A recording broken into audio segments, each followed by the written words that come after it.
امت میں قتال۔ پیغمبر اسلام صلی اللہ علیہ وسلم کی پیشن گوئیوں میں سے ایک پیشن گوئی یہ ہے کہ بعد کے زمانے میں امت کے اندر قتال کا کلچر جاری ہو جائے گا، اور قتال کا یہ کلچر قیامت تک جاری رہے گا۔ یہ روایت حدیث کی مختلف کتابوں میں آئی ہے۔ ایک روایت کے الفاظ یہ ہیں: اذا وضع السیف فی امتی لم یرفع عنہا الی یوم القیامہ، سنن ابی داؤد، حدیث نمبر 4252۔ یعنی جب میری امت میں تلوار رکھ دی جائے گی تو وہ اس سے قیامت تک نہیں اٹھائی جائے گی۔ امت کے بارے میں یہ حدیث ایک پیشن گوئی کے طور پر آئی ہے۔ اس لحاظ سے امت مسلمہ کے بعد کے تاریخی واقعات کی بنیاد پر اس حدیث کی تشریح کی جائے گی۔ رسول اللہ صلی اللہ علیہ وسلم نے جس وقت یہ بات کہی اس وقت اس کا مصداق موجود نہ تھا۔ یہ مصداق آپ کے بعد امت کے اندر پیدا ہوا۔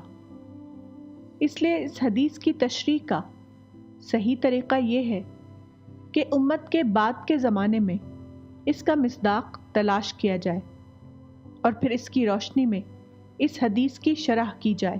اب دیکھیے کہ قرآن میں قتال کا حکم کس سیاق یعنی کانٹیکسٹ میں آیا ہے۔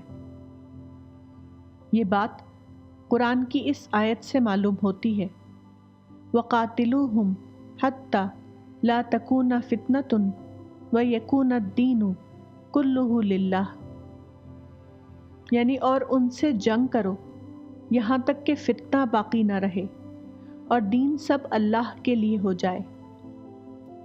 قرآن کی اس آیت میں قتال کا حکم بھی ہے اور یہ بھی ہے کہ یہ قتال کب تک جاری رکھنا ہے۔ اس آیت میں فتنے کا لفظ استعمال ہوا ہے۔ فتنے کا لفظی مطلب ہے سونے کو آگ میں ڈال کر تپانا۔ اسی سے اس لفظ کو ستانے کے مفہوم میں استعمال کیا جانے لگا۔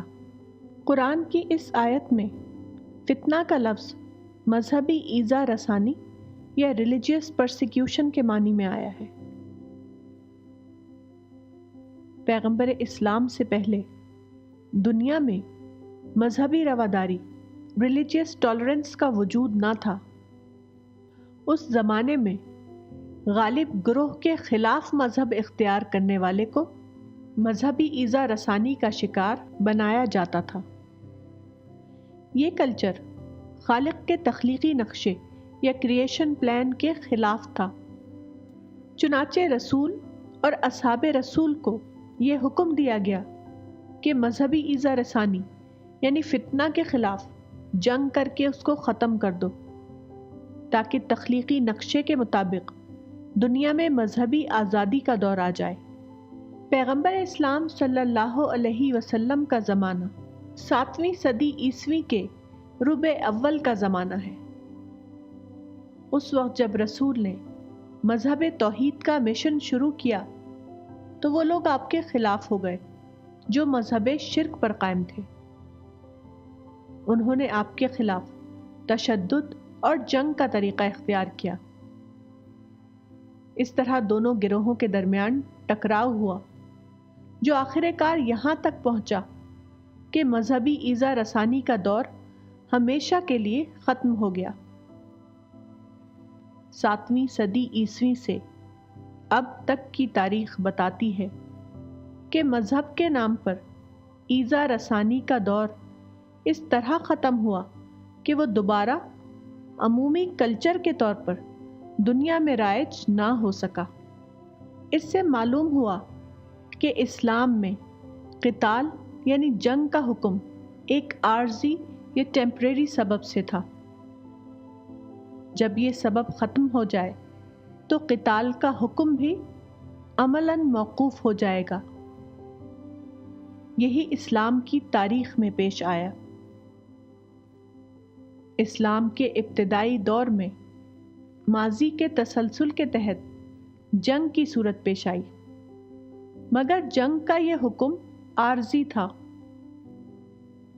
قرآن کے الفاظ میں جب محاربین اپنے اوزار رکھ دیں تو جنگ کا خاتمہ ہو گیا، اور اس کے بعد وہ اصل کام شروع ہو گیا جو اسلام کا مستقل حکم تھا، یعنی دعوت اللہ۔ اس کے بعد 19ویں صدی کا زمانہ جب شروع ہوا تو یہ زمانہ حقیقت میں جنگ سے بیزاری اور مذہبی آزادی کو بطور نارم ماننے کا زمانہ تھا، مگر مسلمانوں نے دوبارہ ایک جنگ شروع کر دی۔ بظاہر یہی وہ جنگ ہے جس کا اشارہ بطور پیشن گوئی مذکورہ بالا حدیث رسول میں کیا گیا تھا، اور اس پیشن گوئی کے مطابق بظاہر ایسا معلوم ہوتا ہے کہ اس جنگ کا خاتمہ ہونے والا نہیں یہاں تک کہ قیامت آ جائے اور خود دنیا کا خاتمہ ہو جائے۔ امت میں یہ دوسرے دور کا جو قتال وجود میں آیا، اس کا کوئی تعلق قرآن کے حکم قتال سے نہیں ہے، یہ خود ساختہ نظریے کے تحت وجود میں آیا ہے۔ قرآن میں قتال کا حکم ختم فتنہ کے لیے تھا۔ اس کے برعکس بعد کے زمانے میں جو قتال امت میں جاری ہوا وہ مسلم رہنماؤں کے بیان کے مطابق ختم اعداء یا ٹو فنش دا اینیمیز کے لیے ہے، مگر ختم اعداء کے لیے جنگ کرنے کا کوئی تصور اسلام میں نہیں۔ قرآن کی صراحت کے مطابق عداوت جنگ کا ایشو نہیں ہے، بلکہ وہ دعوت کا ایشو ہے۔ مسلمانوں کو اگر کوئی شخص یا گروہ بظاہر دشمن دکھائی دے تو اس سے وہ لڑائی نہیں چھیڑ سکتے، ان کو صرف یہ کرنا ہے کہ وہ اس پر پرامن انداز میں دعوت اللہ کا کام کریں۔ یہ حکم قرآن کی ایک آیت سے نہایت واضح طور پر معلوم ہوتا ہے۔ وَلَا تَسْتَوِي الْحَسَنَةُ وَلَا السَّيِّئَةُ اِدْفَعْ بِالَّتِي هِيَ أَحْسَنُ فَإِذَا الَّذِي بَيْنَكَ وَبَيْنَهُ عَدَاوَةٌ كَأَنَّهُ وَلِيٌّ حَمِيمٌ، یعنی بھلائی اور برائی دونوں برابر نہیں، تم جواب میں وہ کہو جو اس سے بہتر ہو، پھر تم دیکھو گے کہ تم میں اور جس میں دشمنی تھی وہ ایسا ہو گیا جیسے کوئی دوست قرابت والا۔ موجودہ زمانے میں مسلمان دشمنان اسلام کے نام سے جو مسلح جنگ چھیڑے ہوئے ہیں وہ ہرگز قرآن یا اسلام کے مطابق نہیں ہے، یہ مسلمانوں کے اپنے خود ساختہ جواز یا سیلف سٹائلڈ جسٹیفیکیشن کی بنیاد پر ہے۔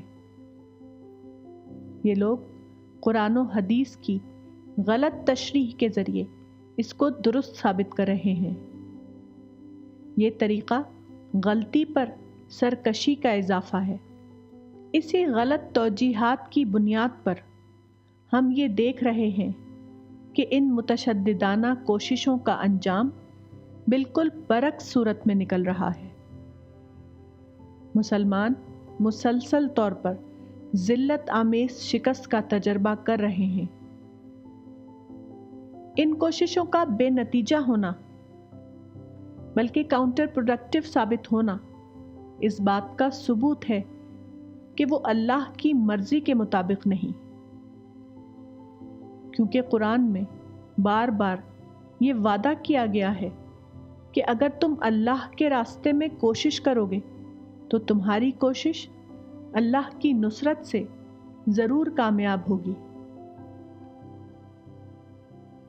اس یقین دہانی کے باوجود مسلمانوں کا ناکام ہونا اس بات کا ثبوت ہے کہ وہ غلطی پر ہیں، اور غلطی کرنے والے کے لیے توبہ ہے، نہ کہ اپنی غلطی کو مزید جاری رکھنا۔